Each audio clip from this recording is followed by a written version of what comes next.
In October, a new revolution happened, a quiet revolution.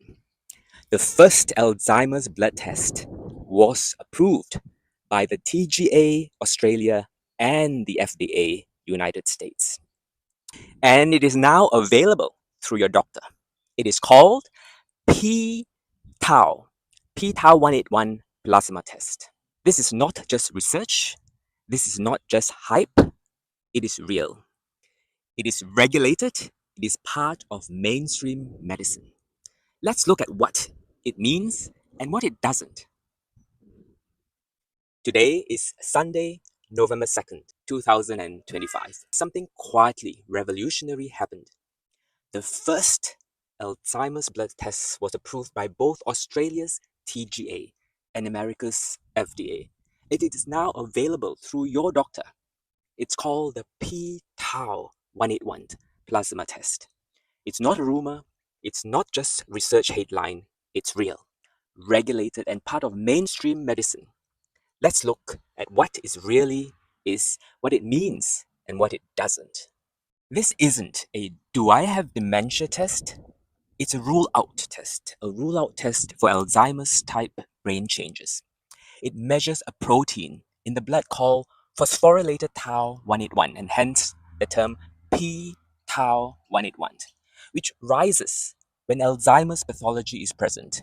If the test is negative, it's right about 94 to 98% of the time in saying that Alzheimer's type changes aren't there.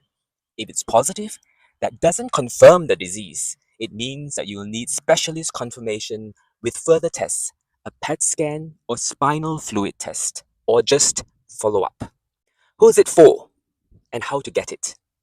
It's designed for adults aged 55 to 80 who have mild memory or thinking changes.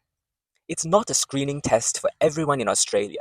Your doctor can order it through the National Dementia Diagnostic Laboratory at the Florey Institute in Melbourne, Victoria. It costs about $200 and results in 1 or 2 weeks. In the US, it's available through major lab networks like LabCorp and Quest.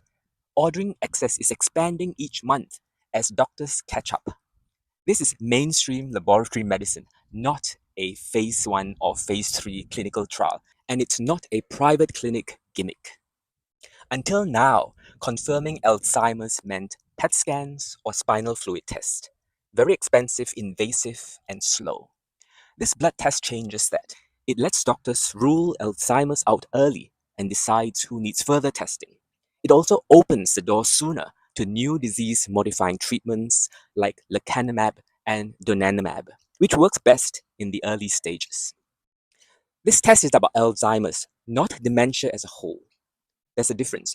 Dementia can also come from vascular disease, Lewy bodies, frontal lobe temporal changes, even depression and sleep problems. And because it is so new, many family doctors, GPs, are still learning about it. A recent survey found that only around 9% of Australian GPs doctors feel very confident ordering or interpreting it. If your doctor pauses when you mention it, you're bringing news that's barely weeks old. In the United States, the same test was cleared by the FDA on 13th October 2025 and is rolling out across major lab networks. In Canada, it's still research only, awaiting Health Canada approval. In the UK, the NHS is trialing it but hasn't released it yet. And across Europe, including Germany, it's available in specialist memory clinics under CE mark approval. That makes Australia one of the first countries where you can already get it through your regular doctor. So yes, the headlines are true. A simple blood test for Alzheimer's is now approved by both the TGA and the FDA, and you can access it through your doctor. It's a tool, but not a verdict. It rules out Alzheimer's with high accuracy, but every result still needs discussion and follow-up if positive. If you or someone you love is worried about memory changes, see your GP, see your family doctor, and ask about this new test. And keep looking after your hearing, your sleep, your heart, and your connections. Science moves fast, but wisdom means knowing what these new tools can and can't tell us.